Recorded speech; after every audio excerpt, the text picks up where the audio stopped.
ቦአ ኢየሱስ ምኩራብ አይሁድ ወመሐረ ቃለ ሃይማኖት። ጌታችን ኢየሱስ ወደ አይሁድ ምኩራብ ገባ። መዓዛሆሙ ለቅዱሳን አንቀጸ መድኃኒት። የቅዱሳን መዓዛ የመድኃኒት በር እያለ የሚጠራትን ይችን ቤተክርስቲያን አገረ ክርስቶስ አዳም ወሰናይት ከመፀሐይ ብርሂት ወከመ መርዓት ስርጉት ይበውኡ ውስቴታ ደቂቀ እግዚአብሔር ያይርፉ ላዕሌሃ። እንደ ፀሐይ የምታበራ እንደ ሙሽራ የተሸለመች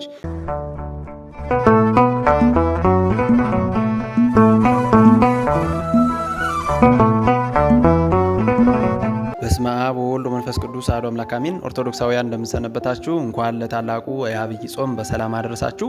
ዛሬ እንግዲህ በቅድስት ቤተክርስቲያናችን ሶስተኛው የአብይ ጾም ሳምንት ምን ይባላል የሚለውን እንመለከታለን። ለቻናላችን አዲስ የሆናችሁ ቻናላችንን ሰብስክራይብ ያደርጋችሁ ጀምሩ። ቅድስት ቤተክርስቲያናችን የአብይን ጾም ሶስተኛ ሳምንት እንግዲህ ምኩራብ ብላ ተጠራዋለች። ዓመት እስከ ዓመት ያለውን ይትባሃል በያዘው ድጓ አብይ ጾም በገባ በሶስተኛው ሳምንት የመጀመሪያው ቀን ቅድስት በሆነች በሰንበት የሚዘመረው በጾመ ድጓው ክፍል ቦአ ኢየሱስ ምኩራብ አይሁድ ወመሐረ ቃለ ሃይማኖት። ጌታችን ኢየሱስ ወደ አይሁድ ምኩራብ ገባ የሃይማኖት ቃልን አስተማረ ሲል እናገኘዋለን።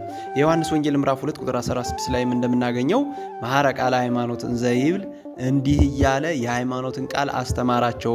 ከመስዋዕት ይልቅ ምሕረትን እወዳለሁ፣ የአባቴን ቤት የንግድ ቦታ አታድርጉት፣ ቤቴስ የጸሎት ቤት ይባላል እያለ ሲያስተምራቸው እናገኛለን። እነርሱም የቃሉን ግርማና ያነጋገሩን ጣዕም አደነቁ ይላል እዚሁ ላይ ወንጌሉ። በዕለቱ ወንጌል ደግሞ በዚሁ በዮሐንስ ወንጌል ምዕራፍ 2 ቁጥር 12 ላይ እንደተጻፈው በመቅደስም በሬዎችና በጎችን ርግቦችን የሚሸጡትን ገንዘብ ለዋጮችንም ተቀምጠው አገኘ። የገመድም ጅራፍ አበጅቶ ሁሉን በጎችንም በሬዎችንም ከመቅደስ አወጣቸው። የለዋጮችንም ገንዘብ አፈሰሰ፣ ገበታዎቻቸውንም ገለበጠ። ርግብ ሻጮችንም ይህን ከዚህ ውሰዱ፣ የአባቴ ቤት የንግድ ቤት አታድርጉት አላቸው ይላል።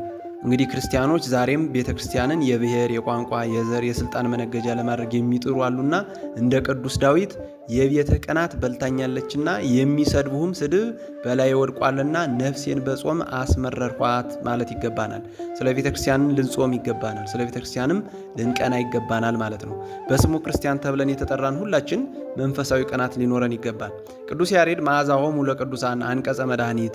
የቅዱሳን መዓዛ የመድኃኒት በር እያለ የሚጠራትን ይችን ቤተክርስቲያን ሻጮችና ለዋጮች የወንበዴዎች ዋሻ እንዳያደርጓት ዘወትር ወደ በሯ እንገስግስ፣ በመዓዛዋ እንርካ፣ በመድኃኒቷም እንፈወስ። ጌታችን የቅድስት ቤተክርስቲያንን ውበት የሚሸፍኑትን በጅራፍ እየገረፈ አስወጥቷቸዋል። ቅዱስ ያሬድ በጾመ ድጓው ሀገረ ክርስቶስ አዳም ወሰናይት ከመፀሐይ ብርሂት ወከመ መርዓት ስርጉት ይበውኡ ውስቴታ ደቂቀ እግዚአብሔር ያይርፉ ላዕሌሃ። እንደ ፀሐይ የምታበራ እንደ ሙሽራ የተሸለመች የእግዚአብሔር ልጆች በውስጧ ገብተው የሚያርፉባት እጅግ ያማረች የክርስቶስ ሀገር እያለ ስለሚናገርላት ስለዚህች ስለ ቅድስት ቤተክርስቲያን ውበት ትንሽ ሐሳብን እንነጋገር። ቅድስት ቤተክርስቲያን ውብ ነች። ውበት እንግዲህ ልዩ ልዩ ሲሆን ሥላሴ ይህንን ዓለም ውብ አድርገው ፈጥረውታልና የሰው ልጅ በተፈጥሮው በውበት ይማረካል። ከሁሉም ደግሞ ውብ የሆነው የቅድስት ቤተክርስቲያን ውበት ነው። ይህ የቅድስት ቤተክርስቲያን ውበት ራሱ የሚለካበት ውበት ነው። ሰላማዊው ኢየሱስ ክርስቶስ በማይናወጽ ዓለት ላይ የመሰረታት በከበረ ደሙ ያተማት ናት ይህች ቅድስት ቤተክርስቲያን። የክርስቶስን መዓዛ የምናሸትባት፣ ክርስቶስን ራሱን የምናይባት ቅድስት ልዩ የሆነች መንግስት ናት። የሰው ልጅ በዓለም ሳለ ለዓይኑ መልካምን ነገር ማየት ለጆሮውም መልካምን ነገር መስማት ጊዜያዊ ቢሆንም ሰላም እንዲሰማው ያደርገዋል። ቅድስት ቤተክርስቲያን ግን እውነተኛውን ምንጩ የማይነጥፈውን ዘላለማዊውን ሰላም ትሰጠናለች።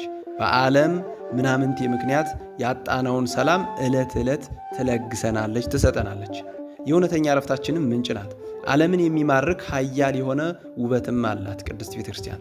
ሰሎሞንም እንግዲህ በመኃልየ መኃልይ ይህች እንደ ማለዳ ብርሃን የምትጎበኝ እንደ ጨረቃ የተዋበች እንደ ፀሐይም የጠራች ዓላማ ይዛ እንደተሰለፈ ሰራዊት የምታስፈራ ማናት ይላታል ቅድስት ቤተክርስቲያንን ማለት ነው። ጨረቃ ብርሃኗን ከፀሐይ የምታገኝ ቢሆንም ግርማና ውበት ተሰጥቷታልና ቅድስት ቤተክርስቲያን በጨረቃ ተመስላለች። ክርስቶስም ይህን ውበት የሚያደበዝዙትን እጅግ ይቃወማል። ጌታችን ከወትሮ በተለየ ቤተ መቅደሱን ገበያ አድርገውት ባገኛቸው ጊዜ የተቆጣ ለዚህ ነው። ሊወግሩት ድንጋይ ሲያነሱ ያላሳየውን መቆጣት፣ እንዲሁም ምራቃቸውን ሲተፉበት ያላሳየውን ቅጣት በከበረ ደሙ ለሚያትማት ከአብራከ መንፈስ ቅዱስ ለሚወልዳቸው ልጆቹ መጠጊያ ለምትሆን ስለ ቅድስት ቤተክርስቲያን በቅናት ተናገራቸው፣ በጅራፍም እየገረፈ አወጣቸው። ምክንያቱም ይህ ዓለማዊ ንግድ ለክብሯ ስለማይመጥናት ነው። ገበያ አንድ ቀን ማትረፍ አንድ ቀን መክሰር አለበት። ቅድስት ቤተክርስቲያን ግን ዘወትር ማትረፍ ነው። ብንኖርም ብንሞትም ትርፍ ነው። ገበያ አንድ ቀን እርካታ፣ አንድ ቀን ረሃብ አለበት፣ አንድ ቀን ጥጋብ አለበት።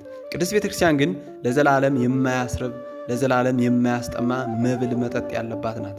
ራሱ ክርስቶስ መብል መጠጣችን ሆኖ ዘላለማዊ ጥጋብን የሚሰጠን የማያስርበን መብል መጠጥን የምናገኝባት ቦታ ናት። ገበያ ሽንገል አለበት፣ ቅድስት ቤተክርስቲያን ግን ሁል ጊዜ ጽድቅ አለ። ገበያ ስስት አለ፣ ራስ ወዳድነት አለ፣ ፍቅረ ነዋይ አለበት። ቅድስት ቤተክርስቲያን ግን ፍጹም የሆነ ሕግ፣ ፍቅር፣ ጠላትን መውደድ ያለባት ናት። በሰዓቱ ክርስቶስ የአባቴን ቤት የንግድ ቤት አታድርጉ ብሎ የገሰጻቸውና ወደ ምኩራብ በገባ ጊዜ በዚያው ስፍራ ያገኛቸውን አይሁድን ለቤተ መቅደሱ ተቆርቋሪ የሚመስሉትን ከእነርሱ በላይ ለእግዚአብሔር ቅርብ እንደሌለ አድርገው የሚያሰቡትን ነበር እንጂ በዚያ ስፍራ ያልተገኙትን አልነበረም።